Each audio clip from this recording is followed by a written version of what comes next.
Hello everyone, welcome to the channel mystic tarot. ये monthly reading है फरवरी के लिए। हम देखेंगे कि cancer, sun, moon and ascendant, उनके लिए क्या सिचुएशन रहेगी इस महीने में। रीडिंग एज़ यूजुअल जो है वो करियर और रिलेशनशिप ओरिएंटेड होगी। मेरे पास यहाँ पे सेपरेटली एडवाइस के कार्ड मौजूद हैं फॉर द रिलेशनशिप और फॉर द करियर। स्टार्ट करते हैं रिलेशनशिप से और इनको मैं साइड पे कर देती हूँ। ओके, यहाँ पे नज़र ये आ रहा है कि काफ़ी मायूसी के बाद जैसे अल्टीमेटली आपने कुछ डिसाइड कर लिया रिलेशनशिप के हवाले से, और जैसे आहिस्ता आहिस्ता इंसान अपना दिल जो है वो मज़बूत करना शुरू हो जाता है किसी शख्स के हवाले से। ख़ास तौर पे कोई ऐसा शख्स जिसको आपने अपने लिए चूज़ किया लेकिन वो आपके लिए मुनासिब नहीं था। और ये टाइम पीरियड जो है इस लिहाज से काफ़ी ज़्यादा आपका मुश्किल रहा है। आपने बहुत ज़्यादा अपने आप से सवाल पूछे हैं, अपने आप से पूछा है कि आप क्या चाहते हैं, किस तरह का रिलेशनशिप बनाना चाहते हैं। और उसके बाद मोस्ट प्रोबेबली जनवरी में ही आपने ये बात डिसाइड की है कि ये बात तो भाई चलती हुई नज़र नहीं आ रही। सो बेहतर ये है कि इस चैप्टर को जो है वो रैप अप कर दिया जाए। हालांकि इसको रैप अप करना जो है वो आपके लिए काफ़ी ज़्यादा, आप ये समझ लें कि पेनफुल हो सकता है और बहुत ज़्यादा डिसअपॉइंटमेंट जो है वो यहाँ पे नज़र आ रही है। लेकिन हकीकत ये है कि बाज़ दफ़ा कुछ सेपरेशंस ऐसी होती हैं जो कि ब्लेसिंग इन डिस्गाइज होती हैं। और यहाँ पे जो सूरत हाल नज़र आ रही है वो यही इसी बात की तरफ इशारा कर रही है कि कुछ लोगों का हमारी ज़िंदगी से निकल जाना जो है वो हमारे लिए बेहतर होता है। अभी भी फरवरी के महीने में यकीनन ऐसा टाइम आएगा जहाँ पे आप ये बात सोचेंगे, या दोबारा आपको टेम्पटेशन होगी, या दोबारा आपका दिल चाहेगा कि अच्छा मुझे पैचअप कर लेना चाहिए।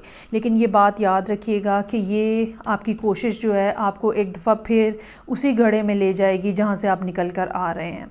और जो काम आपको करना है वो आपको भरपूर रेजिस्टेंस का काम करना है, क्योंकि second half of the month it is possible कि ये शख्स जो है जब ये देखे कि आप तो ने तो बिल्कुल इसको कोई रिस्पांस नहीं दिया या बातचीत ख़त्म कर दी है, तो हो सकता है कि ये शख्स जो है ये ख़ातून जो है ये दोबारा आपकी तरफ आएँ और आपसे कुछ ना कुछ पैचअप करने की कोशिश करें, एक दफ़ा फिर ताल्लुकात बनाने की बात करें।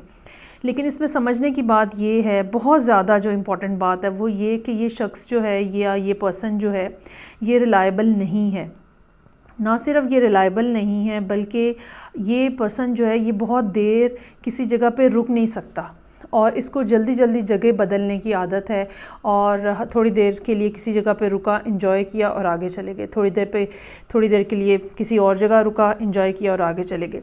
यहाँ पर भी जो इस हवाले से ये आपको ऑफ़र करेंगे, जो कि मैंने कहा कि फरवरी का सेकंड हाफ़ हो सकता है, वो भी एक एंजॉयमेंट की ऑफ़र होगी, उसमें भी कोई सीरियसनेस नहीं होगी। और ना सिर्फ ये कि ये एक नॉन सीरियस किस्म की ऑफ़र होगी, बल्कि एंड ऑफ द मंथ तक चांसेस आर देयर कि आप अगर थोड़ा सा भी रेजिस्ट करेंगे तो ये वापस चले जाएंगे। मतलब ये इतनी देर भी नहीं स्टे करेंगे कि आपको मनाने की कोशिश करें, आपको बताने की कोशिश करें कि ये कितना ज़्यादा आपसे सीरियस है, क्योंकि ये है ही नहीं है सीरियस। और ख़ास तौर पे जो आपके अपने जहन में आने वाले ख़यालात हैं पैचअप के हवाले से, वो आपको उसके बारे में मैं श्योरली आपको वार्न करना चाहूँगी। और आप अच्छा, ये ऐसा नहीं है कि आपको ख़ुद समझ नहीं है, आपको ख़ुद भी इस बात का बहुत अच्छे से अंदाज़ा है कि ये मामलात जो हैं ये आपको दोबारा मुश्किल में फंसा देंगे, आपको दोबारा किसी ना किसी सिचुएशन के अंदर स्टक करा देंगे। सूरत हाल के अंदर जो तब्दीली आ रही है उसको आने दें, ठीक है, और इसको मत रोकें, ना इसको रेजिस्ट करें आप और ना ही इसको टर्न अराउंड करने की कोशिश करें। यहाँ पे जो एडवाइस के कार्ड्स मौजूद हैं वो भी इसी बात की तरफ इशारा कर रहे हैं। पहला कार्ड जो है वो कंप्लीशन का है, यानी कि एक पूरा फेज़ जो है वो कंप्लीट हो गया है आपकी ज़िंदगी के अंदर, इसलिए अब इस कनेक्शन को या इसको अगर आप रिलेशनशिप समझते थे तो इसको अब आप दफना दें, ठीक है, जस्ट बरी दिस थिंग, ये इसमें कोई अब नहीं है, ये डेड है बिल्कुल ना। और दूसरा बात जो है वो ग्रेटिट्यूड की बात है। अपने अंदर शुक्र का जज्बा लेकर आएँ, क्योंकि मैंने कहा कि बाज़ मामलात और बाज़ सेपरेशंस और बाज़ हार्ट ब्रेक जो हैं वो ऐसे होते हैं जो बेसिकली हमारे लिए ब्लेसिंग इन डिस्गाइज होते हैं।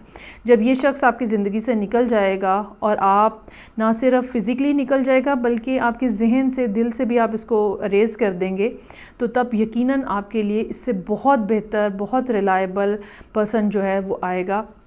और इस सारी सूरत हाल के ऊपर दिल गिरफ्ता होने की बजाय, उदास होने की बजाय आपको ग्रेटिट्यूड की ज़रूरत है। ये यकीनन आपके लिए बेनिफिशियल है। अब हम आ जाते हैं करियर के हवाले से जो मामलात हैं। पिछले कुछ अरसे के दौरान ये ज़रूर रहा है कि जैसे फ़ाइनेंशियल कंस्ट्रेंट है आपके ऊपर, और आप पैसों को जैसे सोच समझ के इस्तेमाल करने की कोशिश कर रहे थे, सब अननेसेसरी चीज़ें जो है वो बंद हो गई, और कुछ भी जो है वो इस तरह का नहीं काम करना जहाँ पे कुछ एक्स्ट्रा पैसे खर्च हों। और इसके लिए आप बहुत सोच समझ के जो है वो चीज़ों को प्लान कर रहे थे। हो सकता है कि इतना ज़्यादा आपने अपने आप को रिस्ट्रिक्ट किया हो कि जैसे ज़ाती अखराजात जो होते हैं, अपने कपड़े लत्ते और इस टाइप की जो चीज़ें होती हैं, बेसिक नीड्स जो हैं इंसान की, उसके ऊपर भी आपने स्पेंडिंग करना जो है वो बंद कर दी। लेकिन अब जाके सूरत हाल के अंदर तब्दीली आती हुई नज़र आ रही है, और ये चेंज जो है ये डेफ़िनेटली पिछले महीने ही से स्टार्ट हुआ है ऑलरेडी। और जुपिटर की मूवमेंट जो है इस लिहाज से वो बहुत ज़्यादा आपके लिए बेनिफिशियल साबित हो रही है। ये भी पॉसिबिलिटी है कि आपके अपने चार्ट के अंदर जुपिटर की प्लेसमेंट कुछ ऐसी हो जो कि रिस्ट्रिक्शन का बायस बनी हो, और अब वो प्लेसमेंट ख़त्म हो गई है, तो अब चीज़ें जो हैं वो आपके लिए स्मूदन अप हो गई हैं। अभी भी ये हो सकता है कि मामलात उतने बेहतर ना हुए हों जितना आप बेहतर बनाना चाहते हैं, और कहीं ना कहीं कुछ ना कुछ कमी जो है वो मौजूद है और बाकी है। एंड ऑफ द मंथ तक जाते जाते चांसेस आर देयर कि कोई ना कोई अपॉर्चुनिटी जो है वो आपके सामने जो है वो दोबारा आए, कोई ना कोई अपॉर्चुनिटी जो है वो आपके सामने आए। अपॉर्चुनिटी जो है काम के हवाले से तो शायद ही हो, लेकिन ये एक डिस्ट्रैक्शन ज़रूर हो सकती है, जो कि आपको मतलब कोई ऐसी अपॉर्चुनिटी हो या कोई ऐसा शख्स जो है वो आए जो कि आपको, आपकी तवज्जो जो है वो आपके काम से हटा दे, और इस सूरत हाल को बहरहाल आपको रेजिस्ट करने की ज़रूरत है। ये कोई ऐसा टेम्परेरी तौर पर फ्लिंग हो सकता है। बाज़ दफ़ा क्या होता है कि कोई लोग हमारे इर्द गिर्द इस किस्म के इकट्ठे हो जाते हैं जहाँ जो कि असल चीज़ के ऊपर से हमारी अटेंशन डाइवर्ट करा के इर्द गिर्द की छोटी छोटी चीज़ों के ऊपर लगा देते हैं, जिसमें टॉप ऑफ द लिस्ट जो है वो फ़िज़िकल रिलेशनशिप हो सकता है कि कोई ना कोई ऐसा पर्सन हो जो कि फिर आपकी अटेंशन जो है काम के हवाले से उसको डिस्टर्ब करे। यहाँ पे जो एडवाइस के कार्ड्स आपके लिए मौजूद हैं, पहला कार्ड जो है वो ऑल टाइड अप का कार्ड है। चीज़ें जो हैं वो अलग-अलग नहीं होती हैं, ठीक है, चीज़ें एक दूसरे के साथ कनेक्टेड होती हैं। और सबसे बड़ी बात ये कि जो इंसान का फोकस होता है ना, वो ही बेसिकली लीड कर रहा होता है कि आपकी ज़िंदगी में क्या होने जा रहा है। अगर आपका फोकस जो है वो काम के ऊपर रहेगा, तो तभी आपके इर्द गिर्द की जो एनर्जीज़ जो हैं वो काम के हवाले से जो है वो आपको सपोर्ट करेंगी।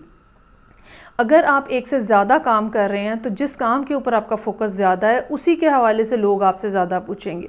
अपनी आप को ये बात बताने की और समझाने की ज़रूरत है कि सारी चीज़ें जो हैं वो एक दूसरे के साथ लिंक्ड अप हैं। साथ ही साथ बहरहाल आपके पास ये ऑप्शन मौजूद है कि आप कौन सी चीज़ को कितनी अटेंशन देते हैं।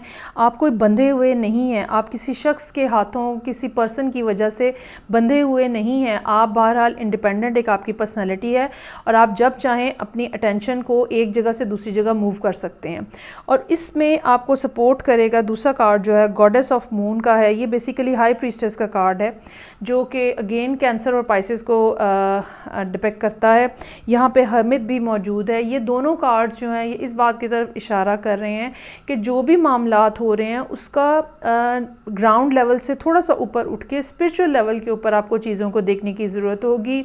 बहुत सारी चीज़ें ऐसी हो सकती हैं जिसमें जो कि क्लियर नहीं है, या जिसके बारे में आपको रीज़न नहीं समझ आ रही कि ऐसा क्यों हो रहा है, और आप उन चीज़ों को, उन बातों को लेकर अपने आप को स्टक फील कर रहे हैं। तो एक तो ये कि इंट्यूशन जो है उसको बहुत ज़्यादा गेयर अप करने की ज़रूरत होगी इस महीने में। और दूसरी बात ये कि थोड़ा सा आउट ऑफ द वे जाके थोड़ा सा चीज़ों को किसी दूसरी एंगल से देख के आपको सलूशन फाइंड आउट करने की ज़रूरत होगी। हर चीज़ एज़ इट इज़ वैसी नहीं होगी जैसी आपको नज़र आ रही है।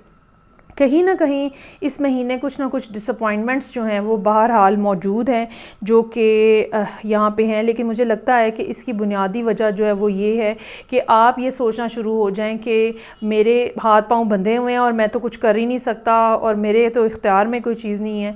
ये वाली नेगेटिविटी जो है ये आपसे आपकी पॉजिटिव एनर्जी को ड्रेन कर देती है और उसकी जगह डिप्रेशन और सैडनेस और एंग्जाइटी को ले आती है, जो कि बहरहाल हमारे लिए किसी सूरत में फ़ायदेमंद नहीं है और हमारा उसकी वजह से सब चलता हुआ काम जो है वो रुक जाता है। और इस चीज़ को आपको बहरहाल बहुत ज़्यादा रेजिस्ट करने की ज़रूरत होगी इस महीने फरवरी में। ये थी रीडिंग जो कि कैंसर लोगों के लिए थी, करियर और रिलेशनशिप ओरिएंटेड। फीडबैक का मुझे इंतज़ार रहेगा। मैं आपसे नेक्स्ट रीडिंग के साथ फिर मिलूँगी। अपना बहुत ज़्यादा ख्याल रखिएगा। खुदा हाफिज़।